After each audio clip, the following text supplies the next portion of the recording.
Brought to you by Hula Frog. Local things for kids to do. HulaFrog.com. Hello, and thanks for watching Illusionist Michael Howell Live. I'd like to thank our sponsor, Hula Frog. I'd also like to thank our guest sponsor, Macaroni Kid. Another special thanks to Williams Magic Shop, Arizona Families, and Mildred and Dildred. Guys, I am so excited to announce we have a big magic spectacular happening at the Park Place Mall at an all-new outdoor drive-in venue with aerialists, stilt walkers. It's going to be amazing. It is a show including live music like a rock concert, and it's themed to vampires and magic. You won't want to miss it. It's going to be so cool. Again, this is happening at Park Place Mall parking lot, so go check it out. If you want more information, check out illusionistmichaelhowell.com. Tickets are on sale now. It's just $30 a car, guys. So that's a pretty good deal. I am so excited, guys. We have an amazing guest. Actually, let's just move forward. Please welcome Gay Blackstone.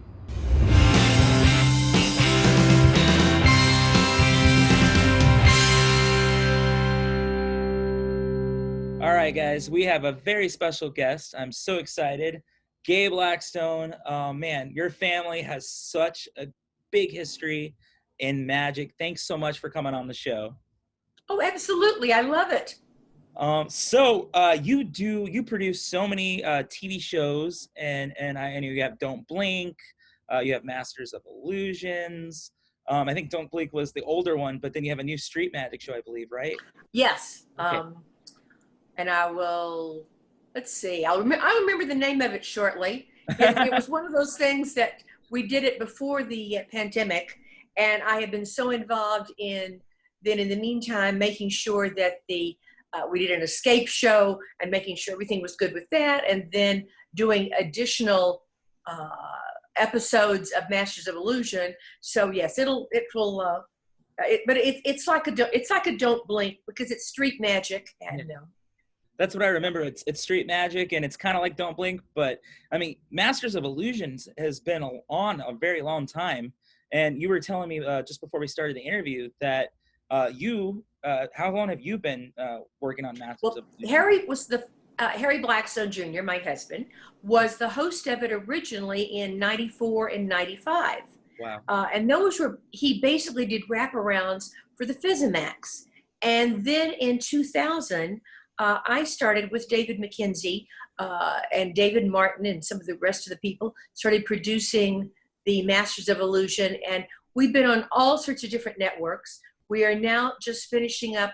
We're in season 7 on the CW, but it's interesting. We have been on almost every network. We're kind of working our way down out of because we've never been on a cable. So it's been like, it's been on 13, 11, 9. And so now we're on 5. So, we're working our way down the channels. Gotcha.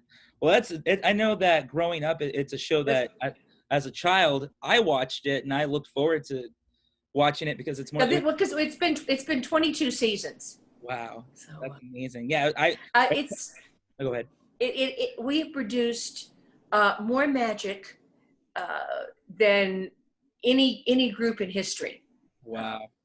Yeah, and it's one of the only, like, you because of your family, like, you are like the only people really, other than now we have like David Blaine, Chris Angel, like that had magic on TV, and we really appreciate that a lot. You were in 2007. You were the president of the Academy of Magical Arts. What was that like?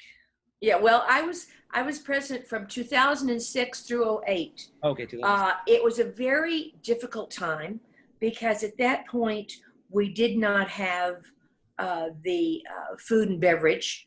There was a group called Magic Food and Beverage that were running that. So, that was a major revenue stream that we didn't have. So it made it much more difficult to stay in the black, but we did it. And, nothing to where it is the last couple of years. I mean, right now, of course, we're closed like everything else, but, yes, we are, like the Board of Trustees are doing so many things for our members, both for our associate members as well as for our magician members. I mean, twice a week, we're doing things called Behind the Bookcase, which are special things, and they're either we're going to see the John Gahn Magic Collection, or we're going to Egyptian Hall of Mike Caveney's, or we're doing special interviews with individual people. So we're doing that. We're also then going into our library, the Castle's library, and pulling special interviews from everything from things that Max Maven has done to things that Peter Pitt did many years ago. So we're trying to kind of let our members have access to things that if you weren't a member, if you're not a member of the AMA, you just won't have access to. Although we did do the AMA Awards show a couple of weeks ago, and we opened that up to the general public. So it's free. You can go onto the Magic Castle's website and find AMA Awards show, and anyone can watch it. Oh, that's awesome. We did a virtual show, and everyone did a terrific job. It was a yeoman's job to get it all put together, but our team did an incredible job. So that's awesome. they all deserve accolades. Yeah, especially online events and things. I've been doing a lot of that. My family owns a theater, and we've been doing a lot of online shows and concerts. It takes a lot of skill and a lot of time and planning. So that's kudos to you guys. That's really awesome. Yeah. Oh, and we're doing that on Saturday nights. We're having a virtual magic show.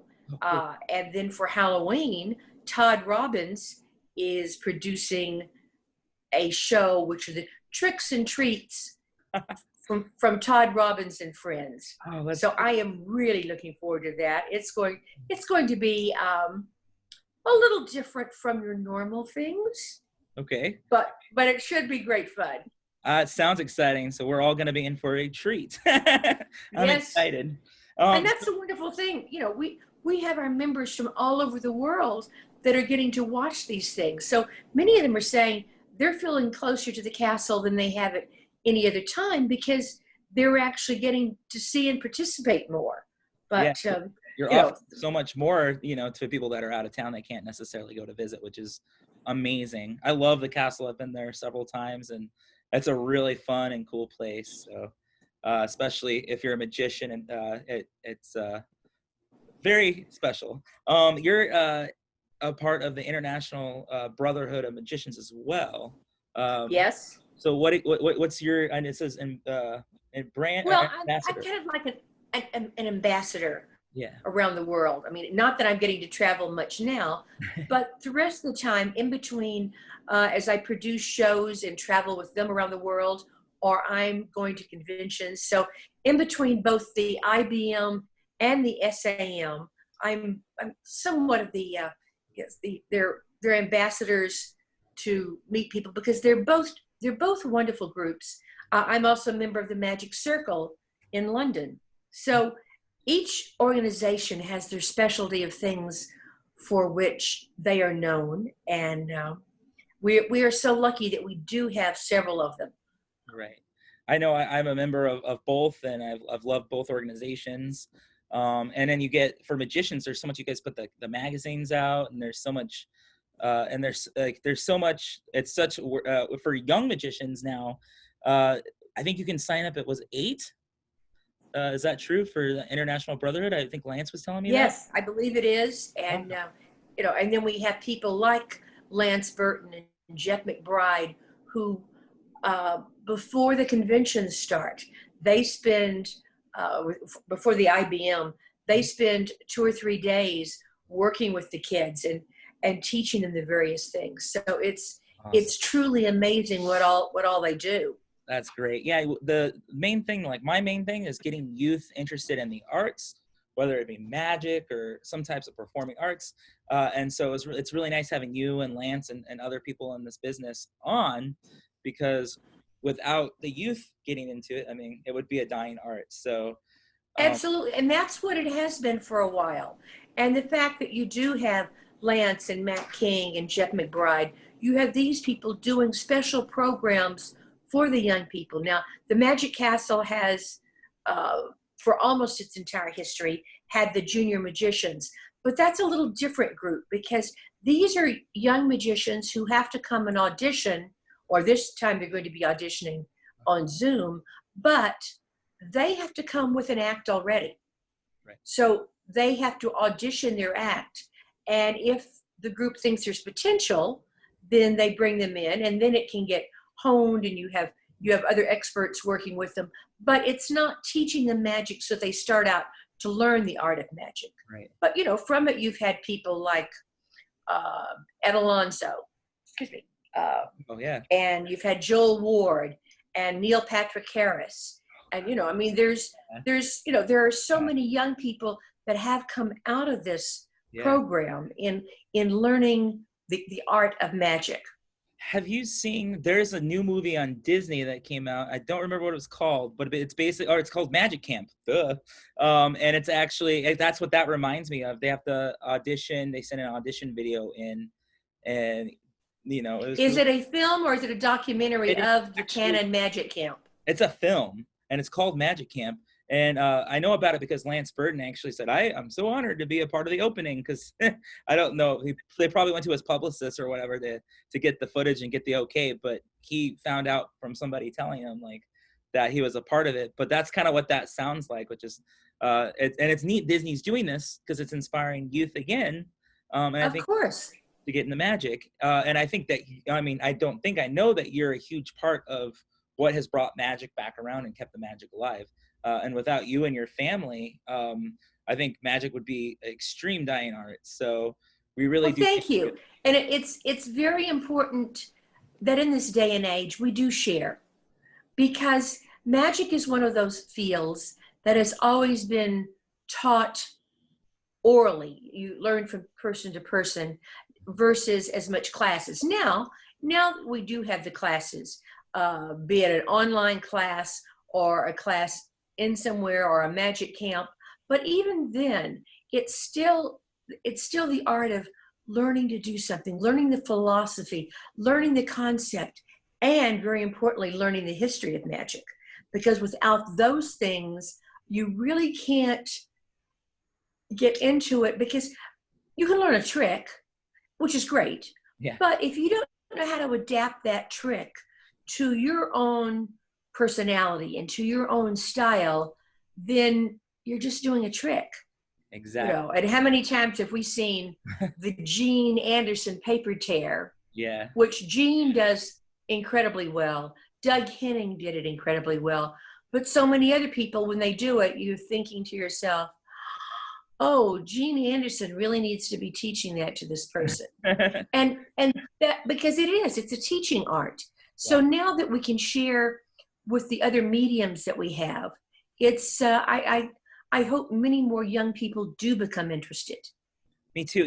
You said that because I do teach locally. I'm from Tucson, Arizona. And one of the things that I teach my students is you can go out and buy a magic trick, but it's the execution. And a bunch of magicians could perform that same trick, but it could be completely different. And it's really the execution and way you perform the trick. And you got to know your personality and what fits you the most. And so that's what I teach every student I have. I tell them, you got to really put your own twist. You don't just buy the trick, read the instructions, and then do.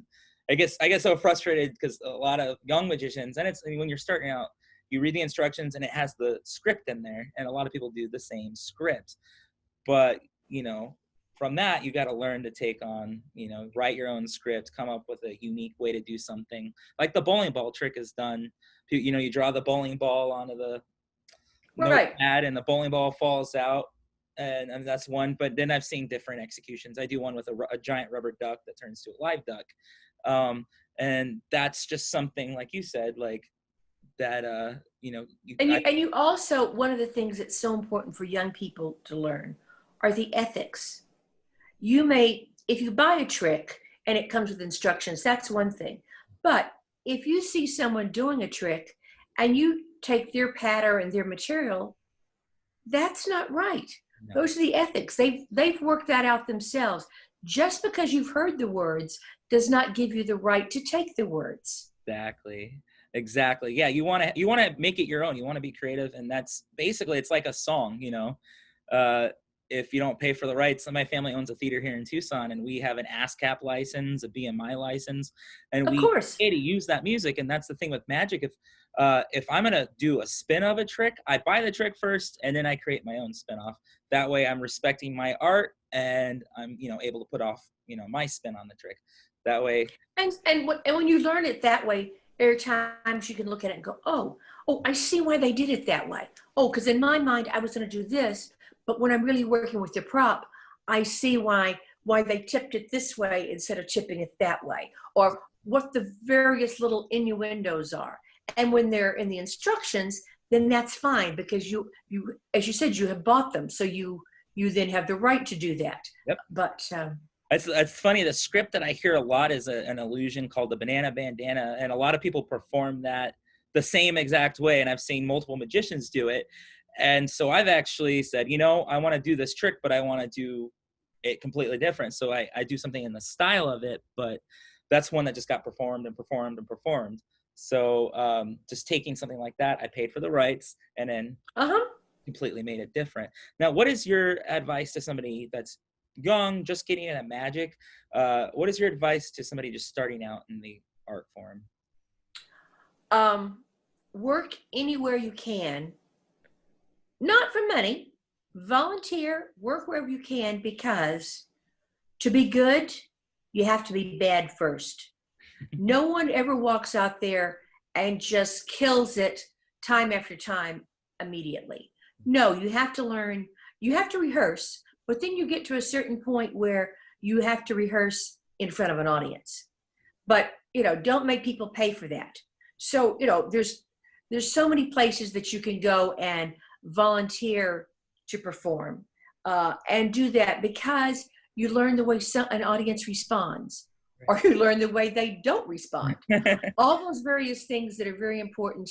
And then you get your timing, you get your pacing, you're ready to go on, and you're ready to forge ahead. But truly, for anything that you're doing, and that to me doesn't matter if you're doing a magic trick, or if you're singing a song, or if you're tap dancing. Yeah. You're going to be bad before you're good. I mean, it's the nature of. Without that practice, and without that learning curve, you don't know when is the time that you do take a beat, right, or when you just kind of keep going through something, or you'll learn when you have a problem, how do you handle that problem? Because unfortunately, or fortunately, from problems sometimes comes the very best elements of a trick that you could ever imagine.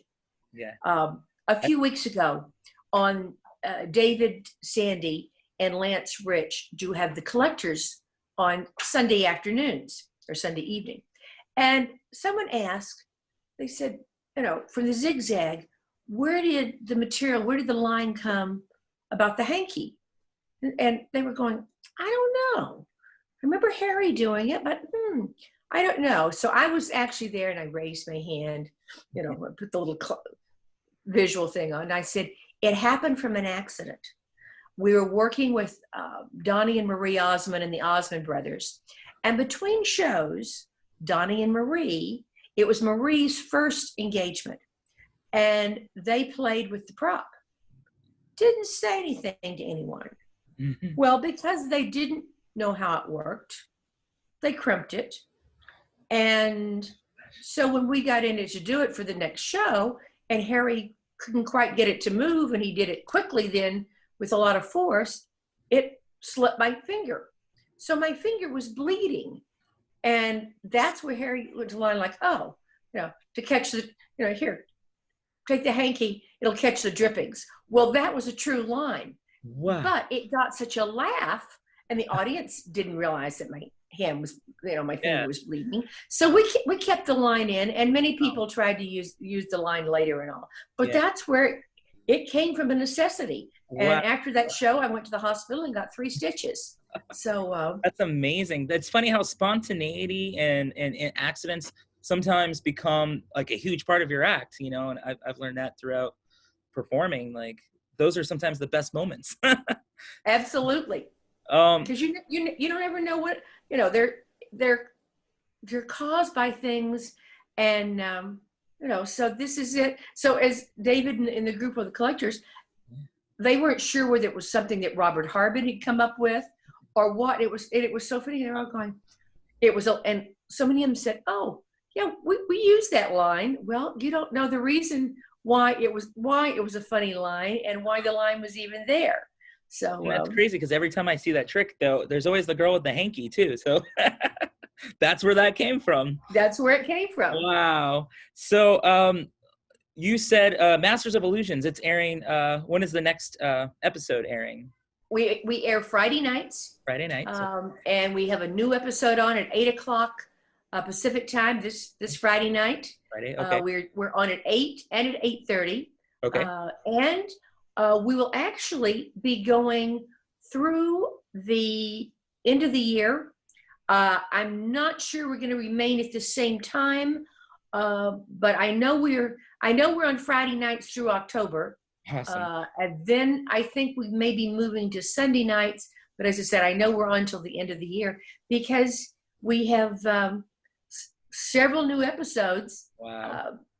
Instead of delivering a 13 episode series, I was able to deliver an 18 episode series. Wow. And we have so many just new magicians, terrific magicians. Great. Which also reminds me, let me talk a minute to your viewers. If any of the people, one of our big problems is the fact that the CW would like us to do all new magic every year. And that's difficult. And yet I have to say, we've had some remarkable young people who have been able to be creative and come up with different things. And that doesn't really mean pulling a card out of a blue striped pocket versus a red polka dotted pocket. They don't really consider that different, but different ideas, different concepts. Right. And so we are always looking for new material. I spend part of every day watching YouTubes and things, but I love having people send me videos of themselves because, it's a younger demographic. There's no tuxedos. Sometimes if it's right, sometimes it's a jacket, sometimes it's not, whatever kind of works for the character, for the part.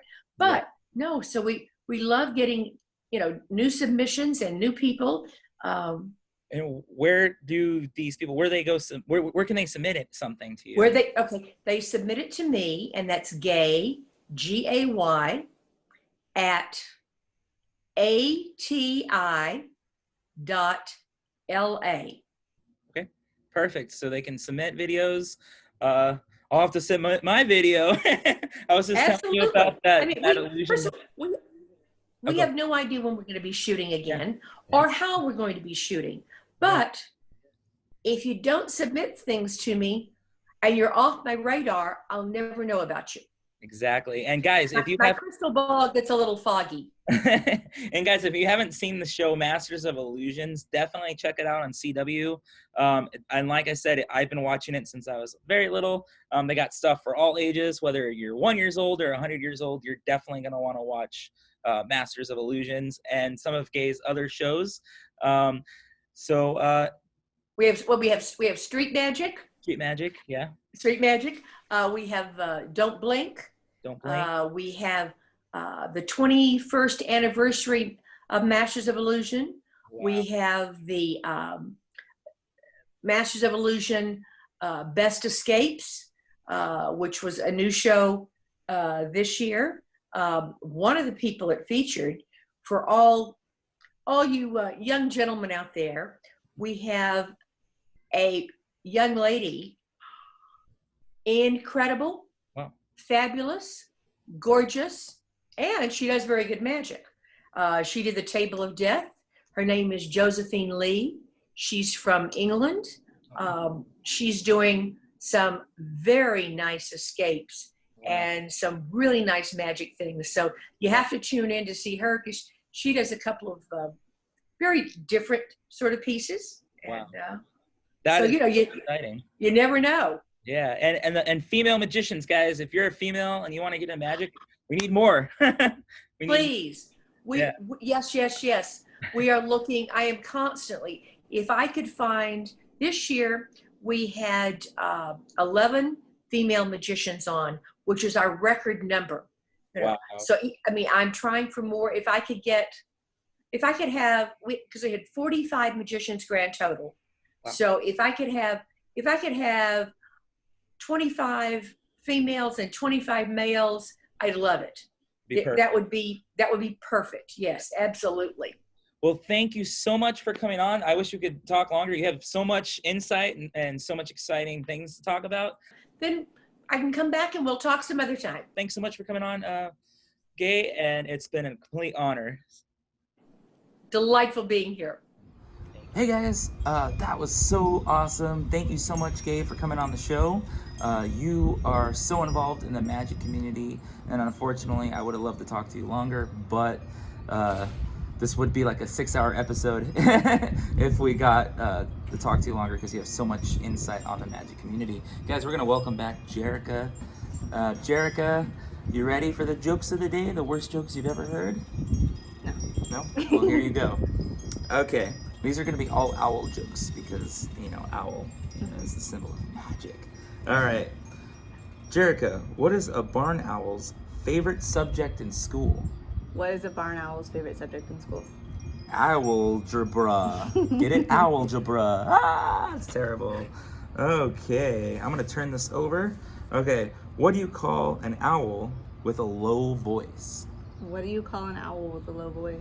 A growl. Ah! A growl. Ah. Okay, this is a magical joke, guys. Okay, what do you call a magical owl? What do you call a magical owl? Houdini! All right, guys, thanks so much for watching Illusionist Michael Howell Live. Next week's episode, we're going to have a very special guest, Brett Wheeler, arachnid specialist. He's going to have tarantulas and scorpions and all different types of bugs on the show. It's going to be exciting, so make sure you guys stay tuned. Thank you guys for watching Illusionist Michael Howell Live.